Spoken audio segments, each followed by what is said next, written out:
So welcome to this lesson 1 of the Way of the Heart, teachings of the Christ mind.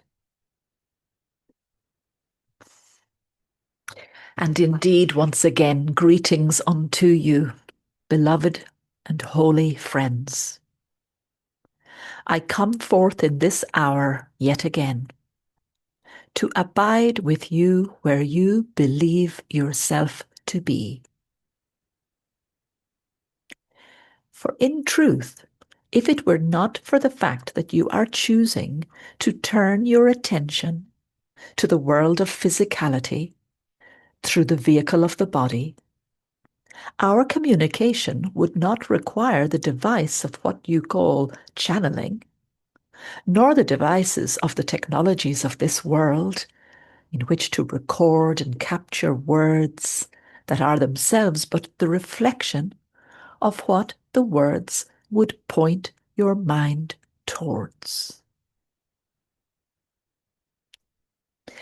Therefore, beloved friends, I come not for myself, but for you.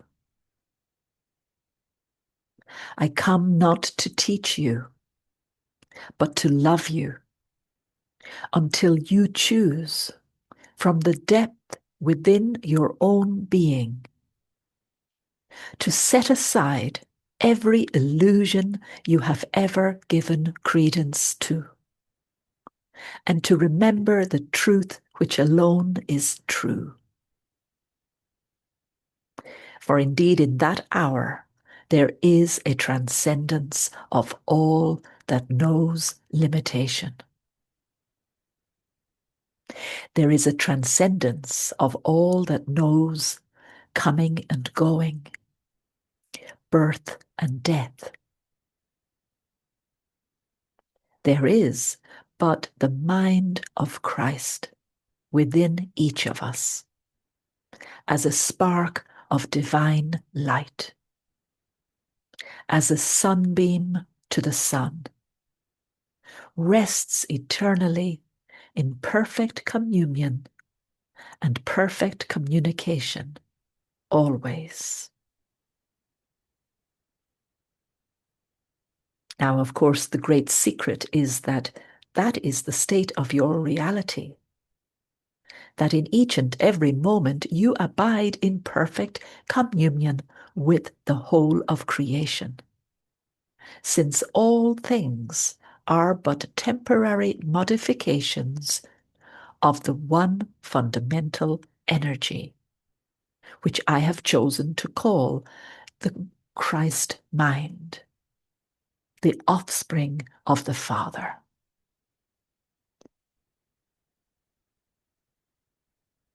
And so, beloved friends, I come to where you choose to be. And if you would choose to open that place within the heart and within the mind in which you can communicate with me directly, I will meet you there as well.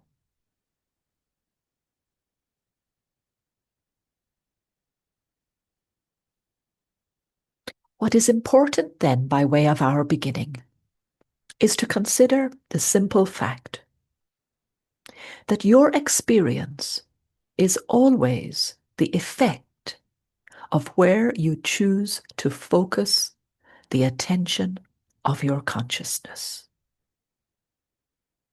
Itself being unlimited, forever embracing all the many dimensions of creation.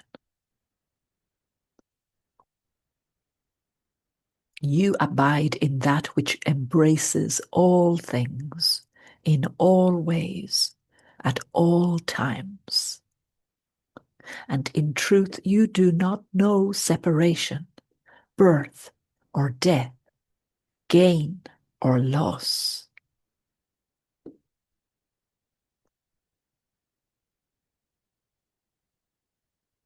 In this hour, as you have taken this tape from its envelope and put it into your machinery, recognize how you, as an infinite being, have deliberately chosen to participate in a form of experience.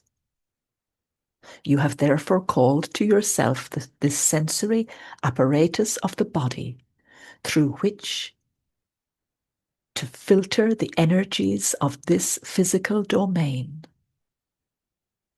that you might hear vibrations against vocal cords that create words, that carry certain meanings for each and every one of you. And each and every one of you will color that meaning according to the perceptions that you have chosen to place value upon.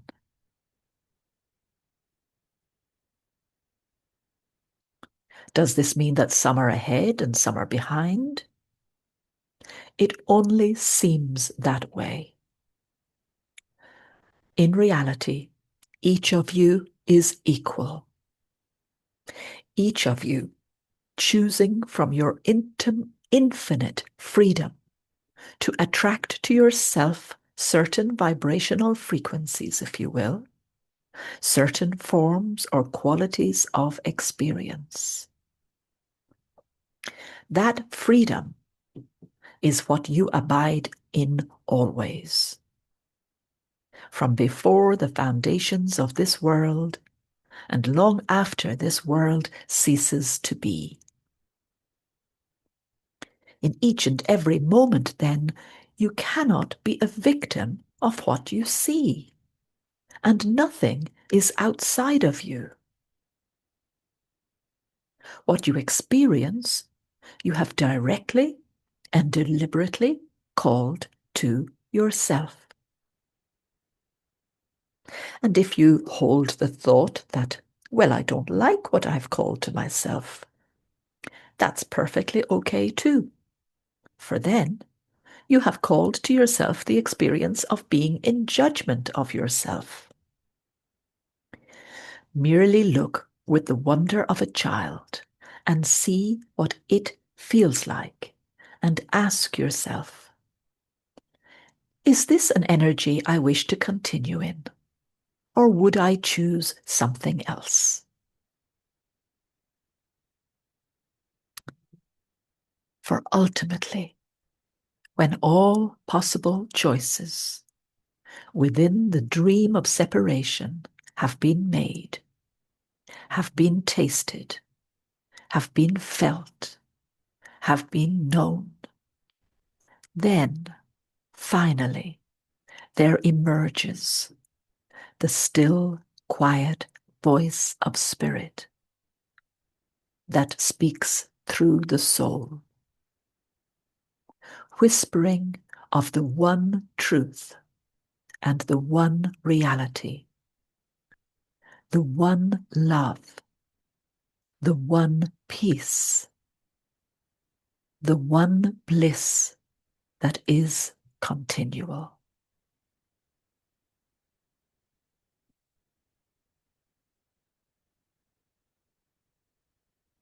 Then the soul begins to turn from the things of this created world. It begins to withdraw its attention from its attachments to all of the things it has called to itself. It begins to transcend its sense of identification with the vibrational frequencies it had only meant to play with and then took seriously. For it is seriousness within the mind which is the creation of ego. And it is great seriousness that holds the vibrations of what you would no longer experience within the field of your being, within the field of your soul.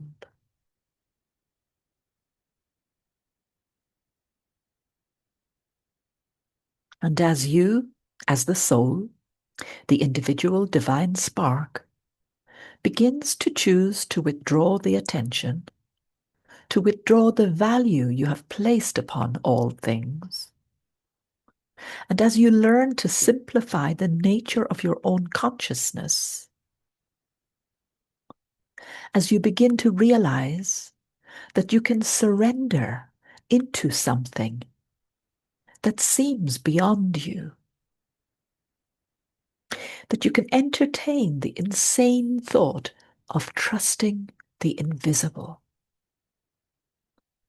you come more and more to be less and less. And as you become less and less of what you thought you were, conversely, you become more and more of what your Father created you to be. The thought of perfect love in form. A channel, a simple vehicle through which that love of spirit can shine forth.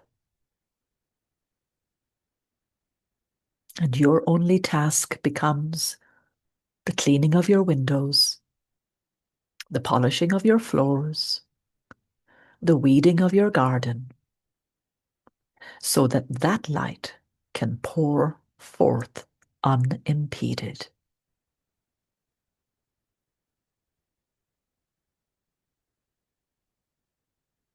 No longer will you find the need to defend perceptions you had identified with in error. And you will indeed know when you have come to that state of awakening. For you will be able to look upon all created things that you have ever experienced, all reactions you have ever held within the mind, all perceptions, all judgments, all desires that you have ever held for anyone or anything. And as they arise in your mind, they will not disturb your peace. And you will smile, and you will see that within your consciousness has arisen all saintlyhood and all devilishness. You have been both saint and sinner, and your happiness and your unhappiness has merely been an effect of where you would choose to place your attention.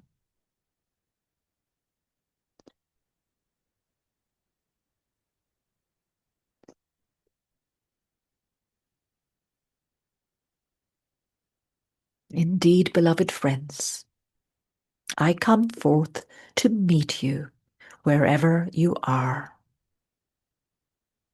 because I have chosen to use the infinite power of consciousness given me of my Father, as equally as it is given unto you, to discover how deep delight can be when the mind is focused only from seeing, on seeing from, and seeing only the mind of Christ.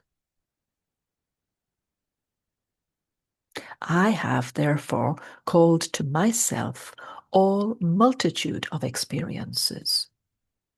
Even when I walked upon your beloved earth as a man, in order to challenge myself, in order to test myself, in order to condition myself, to rise above, to transcend all possible experiences that could distract me from the remembrance of who I am.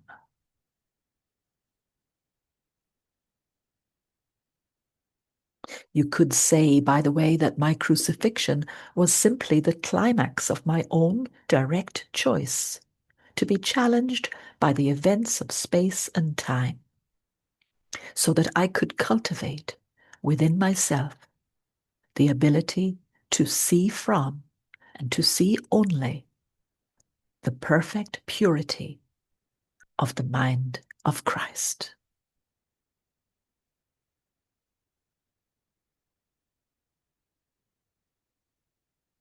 The point that I'm seeking to make with you is that in each and every moment, when you are what you are experiencing in the realm of your emotions and mind, and the effects to a latter degree within the body, are there because you, from your infinite wisdom and freedom, have simply selected that experience, that energy, to focus your attention on, so that you can see what the effects are.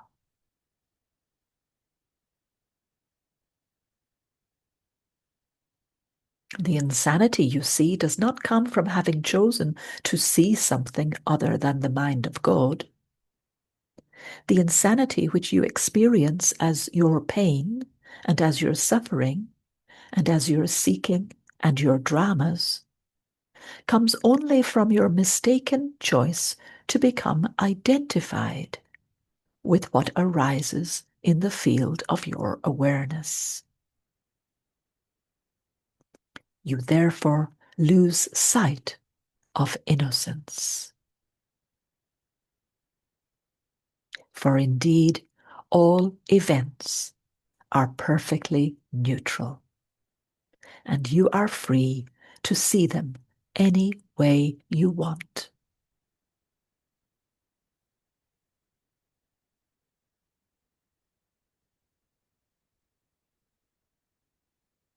When a child is born, and many of you who are mothers know this, you can experience a depth of joy that is unspeakable. Likewise, you can also experience fear and contraction at the thought of having to be responsible for a child. When a loved one dies and you experience grief and suffering, rest assured it is because you have chosen to contract your attention, so that all you can see is the loss of the animated body, and thereby convince yourself that you have become separated from the loved one. I speak from experience when I share with you that separation is an illusion. And when death occurs in your plane, in that very moment, you still have the power to choose to recognize that something has changed and to shift your attention to a different faculty that the body could never possibly contain, in which you perceive and hear and communicate with that spark of divine light, the soul, that seems to have given up the idea of trying to keep a physical form animated.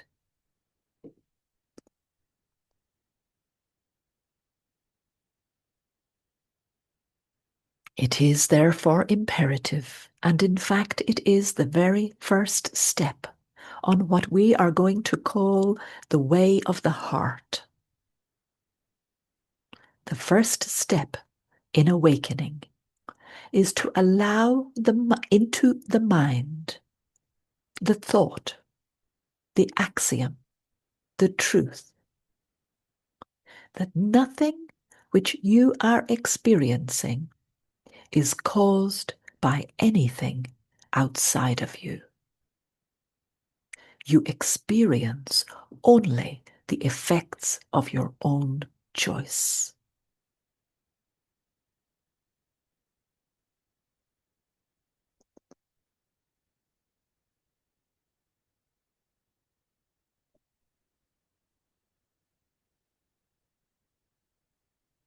For you see, during this coming year, we will be building month by month on what I'm choosing now to call the way of the heart.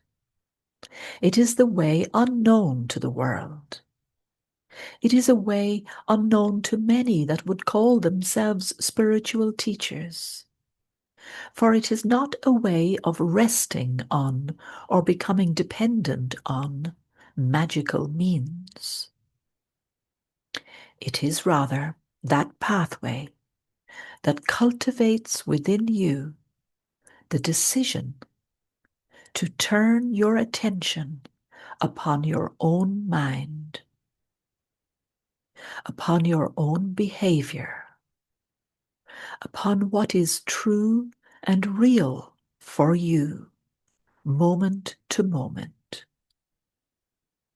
to study it, to consider it, to feel it, to breathe the light of spirit through it, and to constantly retrain the mind so that it assumes complete responsibility in each moment.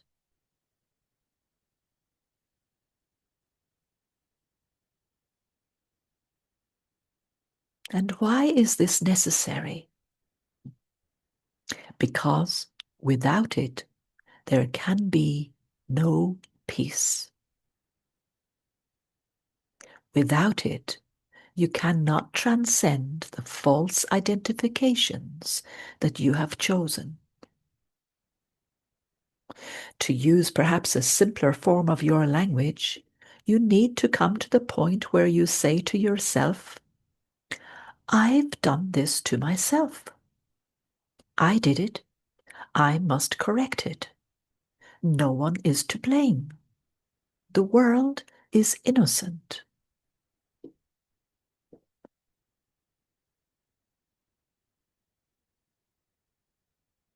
And in the coming months, we will be communicating with you more and more deeply the finer points of the way of the heart.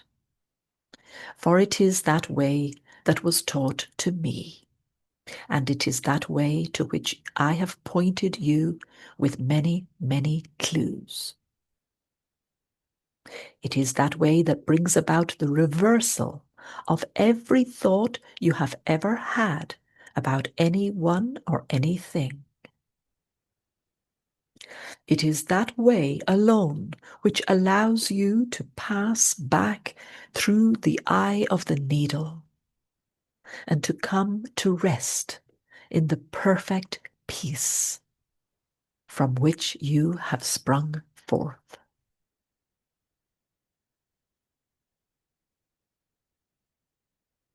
The way of the heart is not the way of the intellect. For indeed, that aspect of the mind was never designed to be your master. It was designed to be the humble and, if you will pardon the expression, the very stupid servant of the awakened heart. The heart is that which feels all things, embraces all things, trusts all things, allows all things. The heart is that in which the soul rests eternally. The heart is that which is beyond space and time, and is that spark of light in the mind of God, which is called Christ. And only in that will you find the peace that you seek.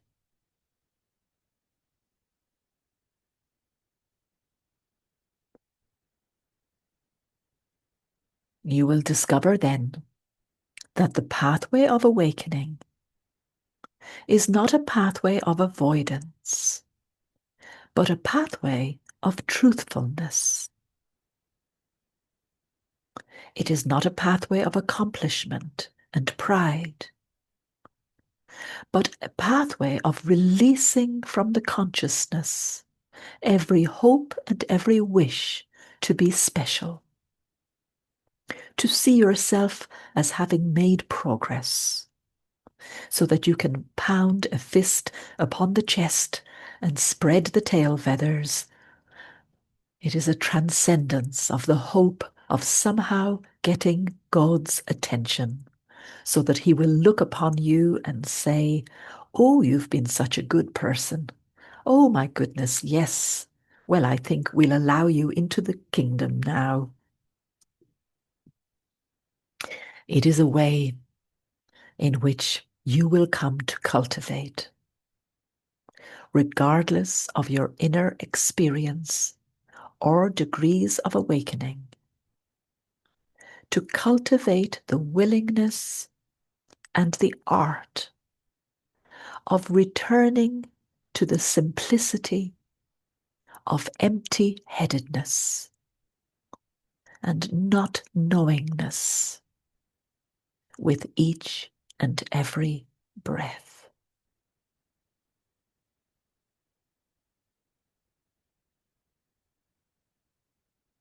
It is a way of life in which all things and all events become an aspect of your meditation and your prayer, until there is established once again within you the truth that is true always. Not my will, but thine be done. For of myself I do nothing, but my Father does all things through me.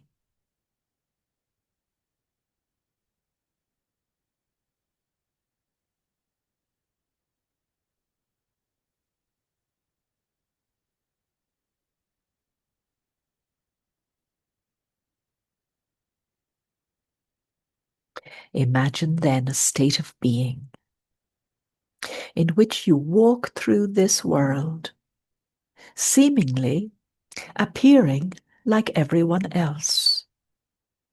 And yet you are spacious within. You are empty within.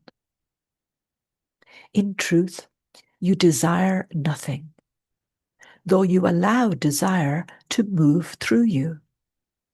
And you recognize it as the voice of the Father, guiding your personality, your emotions, and even the body to the places, to the events, to the people, to the things, to the experiences through which the tapestry of the atonement is being woven, through which all of the children of God are called home again. And you trust the complete flow of that. Whether you are asked to give a speech in front of 10,000 people, or you are asked to tell a friend the truth of your feelings, or whether or not you are perhaps asked to sweep the streets and live penniless. For in truth, that mind that trusts the source of its creation allows all things, trusts all things, embraces all things, and transcends all things.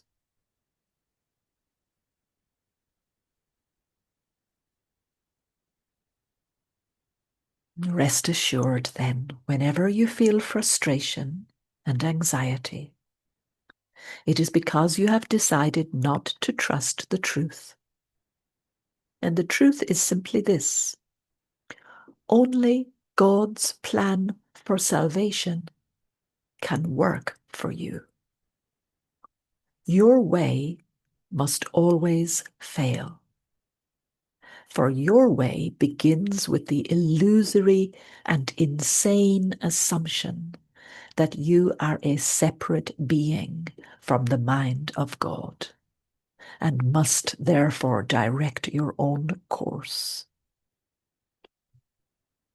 For if you are sick and diseased and not at peace, why would you decide that you know how to create peace?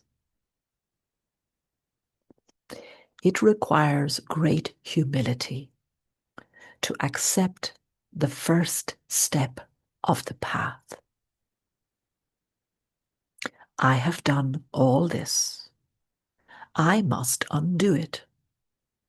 But I have no idea how I did this. Therefore, I must surrender to something else.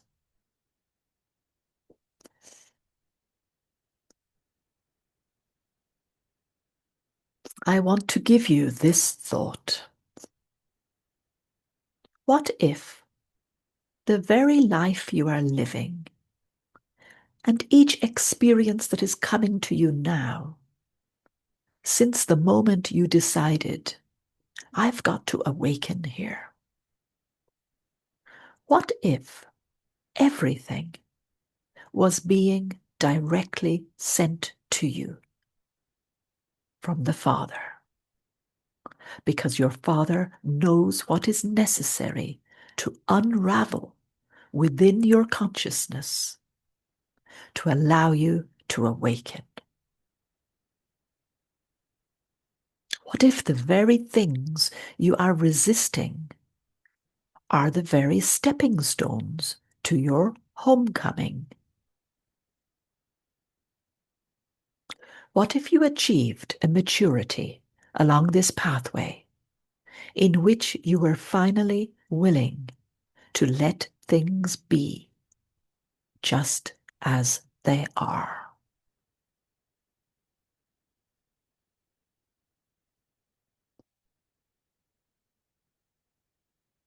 And if it was necessary to sweep the streets, you simply took a deep breath and said, Father, you know the way home, and therefore began sweeping.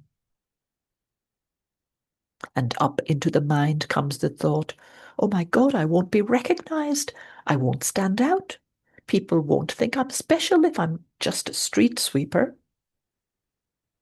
And you recognize, aha, no wonder my Father wants me to do this. I've got to flush this up so that I can look at it, disidentify from it, and learn to be the presence of love in the sweeping of the street.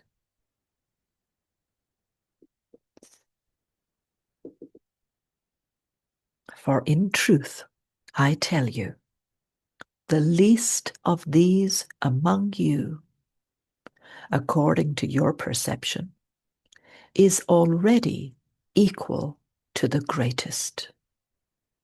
And there is none among you who is less than I am.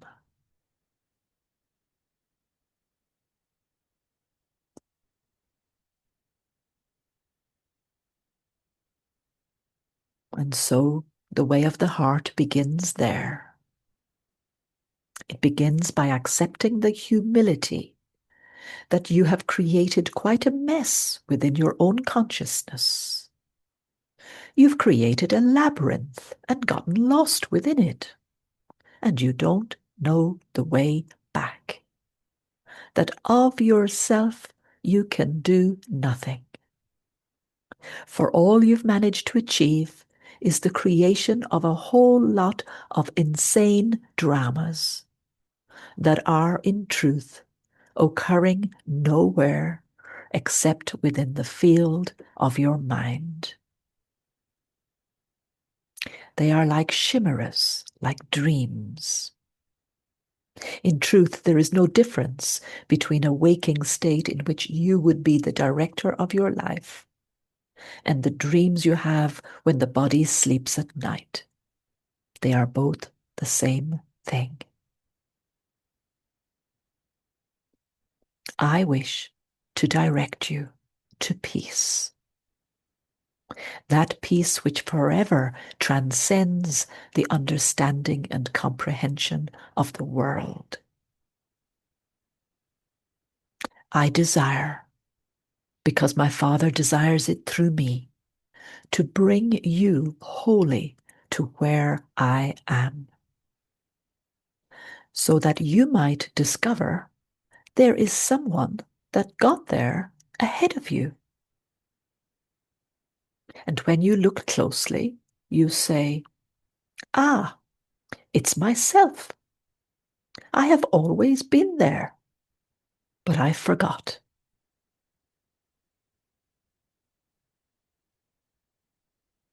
And in the end of all journeying, in the end of all purification, and indeed purification is still necessary, you will discover that to awaken means to have journeyed nowhere.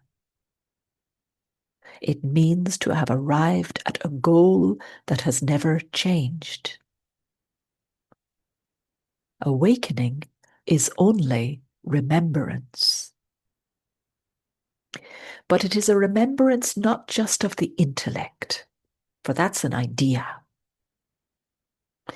It is an idea that vibrates through the whole field of your beingness, so that even the cells of the body, while yet the body remains coalesced together in its present form, even the cells of the body awaken and relax into the truth that is true always.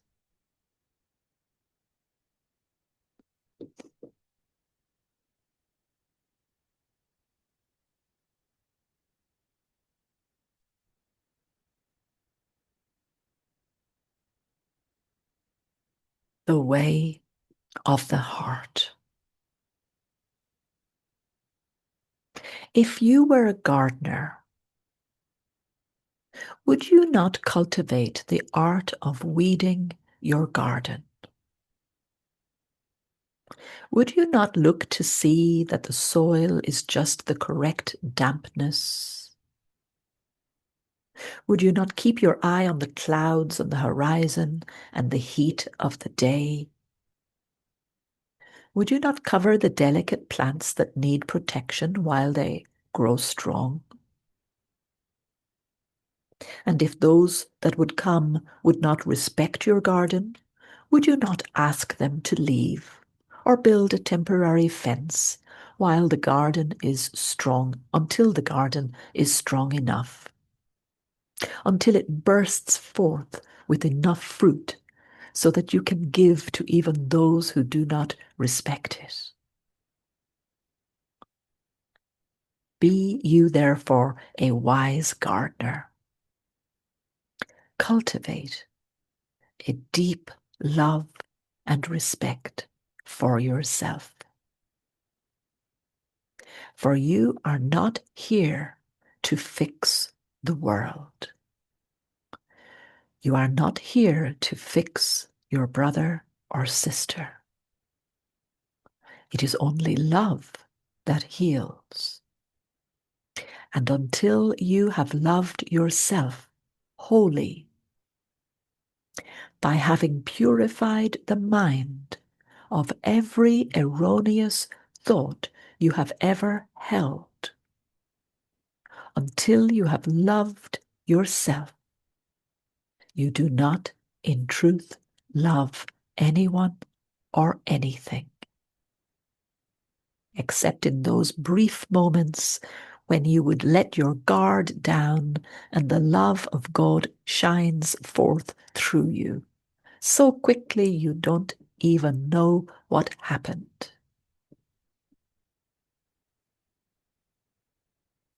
The wise gardener cultivates a state of consciousness in which the love of God is unimpeded.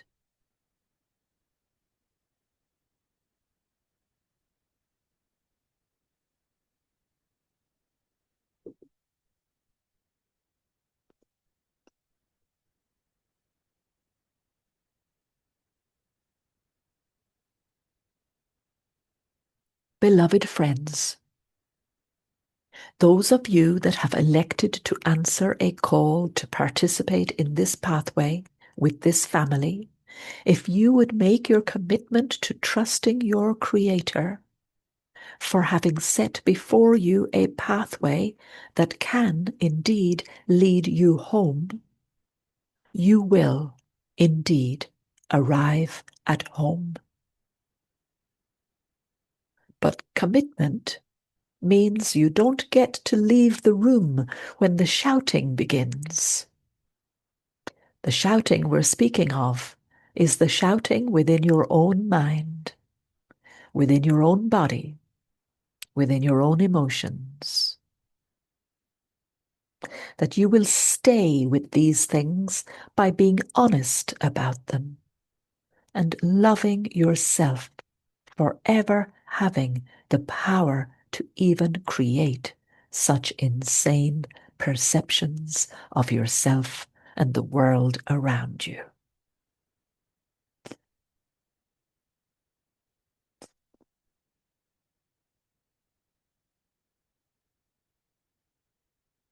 The way of the heart is the final pathway that any soul can enter. There are many stages of awakening. There are many pathways that can be followed. But ultimately, all roads lead to Rome, as they say. Eventually, each soul must find its way into the way of the heart and come back to the truth that it's time to take responsibility, to learn to cultivate the ability to look upon the deep and vicious blackness of what we have called ego, which is nothing more than the cesspool of denial. It is that which lacks light, and begin to bring light back to it by simply observing your own mind, your own behavior, your own reactions, with a sense of wonder, with a sense of innocence, with a sense of childlikeness.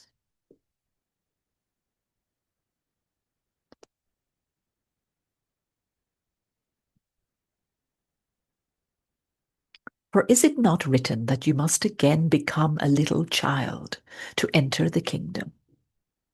The little child simply marvels at all they see. Well, how about that? Can you imagine looking upon the deepest, darkest parts of your own shadow, your own denials, and being able to say, oh, how about that? Remember then that everything is neutral. And in truth, all that arises within your consciousness has no effect upon the truth of your reality.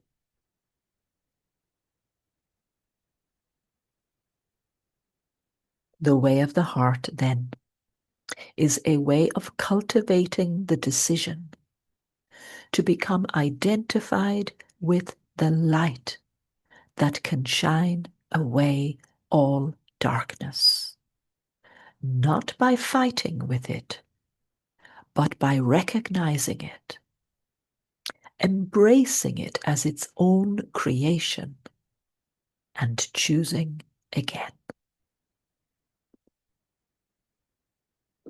The way of the heart is the way that I teach. And now we begin a more focused, year-long study, a year-long cultivation together, so that the way of the heart might become established within your holy mind.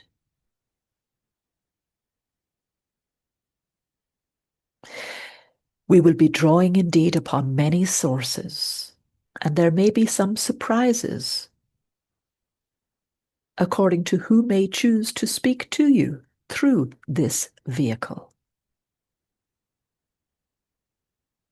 But rest assured, at all times and in all ways, I have committed myself to gently directing the birthing and the manifestation of what you have come to call Shanti Christo. The idea was given by me, and what I give, I nurture, and what I create together with you, I do not abandon. Therefore, you will find that I will be here always. We will have yet to see whether you will be.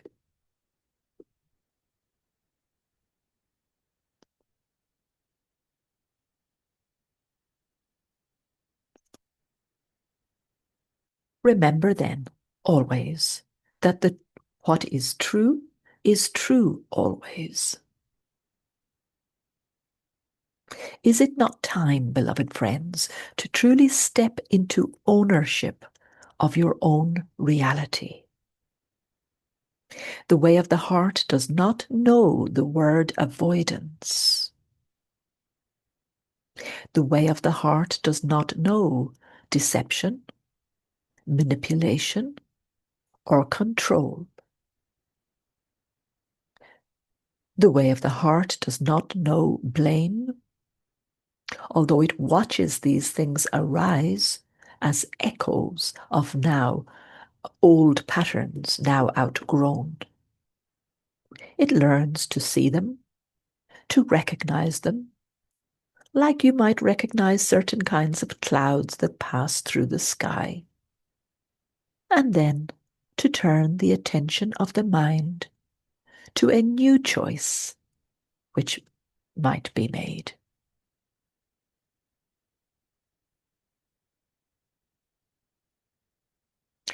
The way of the heart is the way that calls you home. And the call comes from that deep part of your soul that is still like unto the Spirit that abides as Christ in the holy mind of God. Trust then that you are as a sunbeam to the sun, and trust not the perceptions that you have cultivated in error. For you are not alone on the way that you journey, and you journey not apart from your brothers and sisters. This family cannot know separation, though some may seem to come and go. For once the call to awaken through this lineage has been acknowledged, though bodies may not communicate in space and time, rest assured, communication remains, and there is no way to avoid it.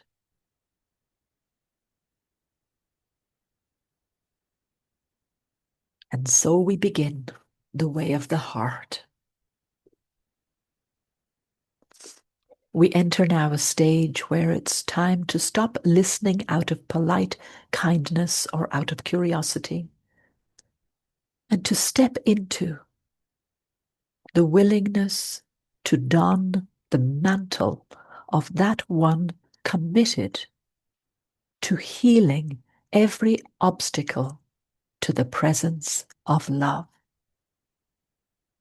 that may yet remain secretly hidden in the depth of that part of your mind which would struggle to be separate from God. And to remember that you are truly the light that can come to shine lovingly upon every aspect of darkness you have ever known.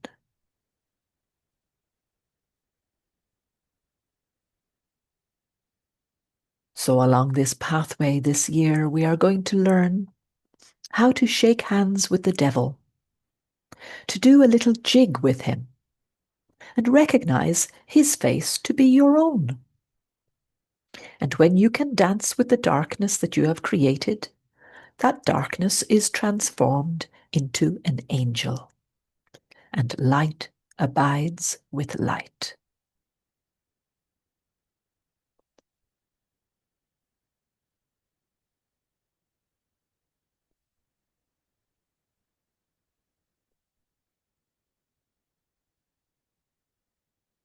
We will be giving you and bringing forth certain meditations, certain energetic practices to help cultivate within you a quality of feeling that will allow you to recognize energies that do not serve you in a way that transcends what your mind may choose to think of these energies, so that you can learn more and more to lead with the body, to lead with your feeling nature, not your intellect. For your intellect does not know anything except the trivialities that you have shoved into it, like garbage into a garbage can. The intellect can never bring the healing of the heart that is the atonement. It can only be utilized to argue against the insane perceptions you are used to, so that you might come to see that perhaps there is a greater good in giving up your insistence on treating the intellect as your God.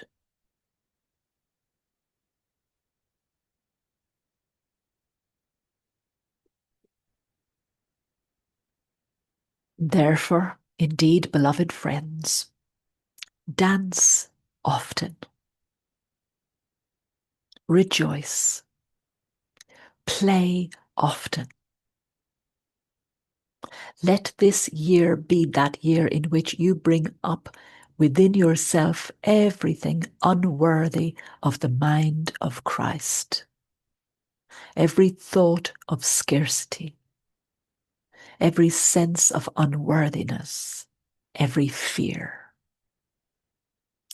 Let them come up, look at them, embrace them, transmute them through your own love of self and through your honesty.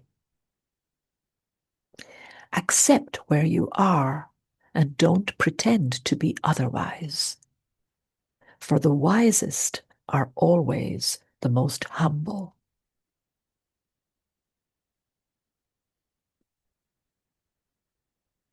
Be you therefore at peace, beloved friends.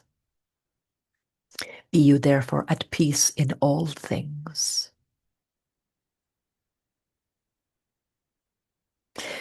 For we delight, and I speak here of the many we who are in what you might call a disembodied state, who are electing to participate with you, that are asking to be helped this year through this way.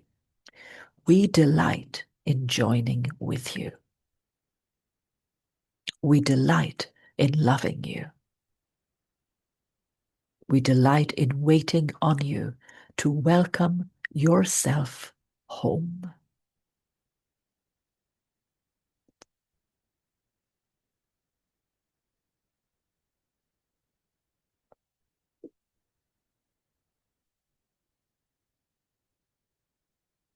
Therefore, indeed, we will begin to end this message of this hour now. But as we close, I would ask that you close your eyes for just a moment and take a deep breath into the body and let it go.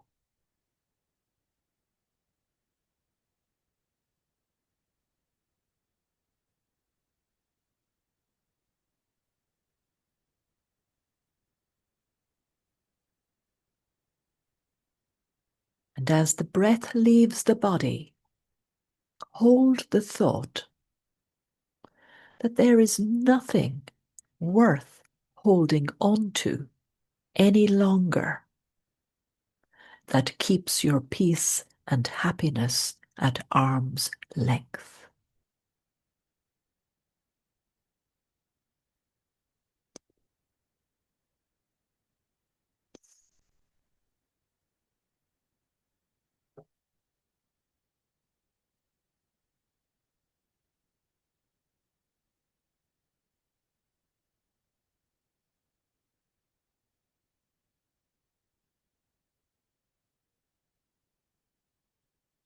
Become committed. Become fully committed to the experience of happiness. Even as you've become fully committed to unhappiness and limitation and lack. Give your Creator full permission this year to sweep the basement clean. There really isn't anything down there worth defending or protecting.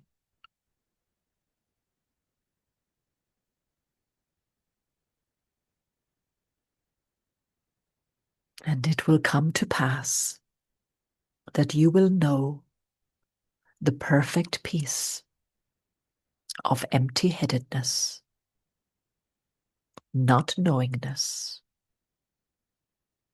You will know what it means to be relieved of time and to be comforted by what is eternal.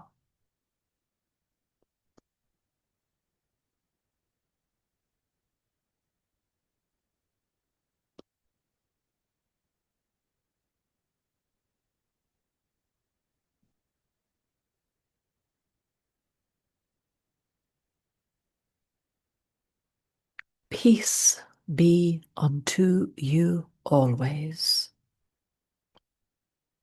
and never once let yourself think that you are alone. You have asked, I picked up the phone, we are in communication. That is the way it is.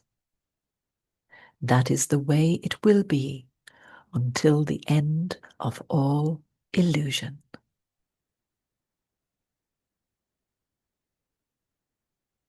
Amen.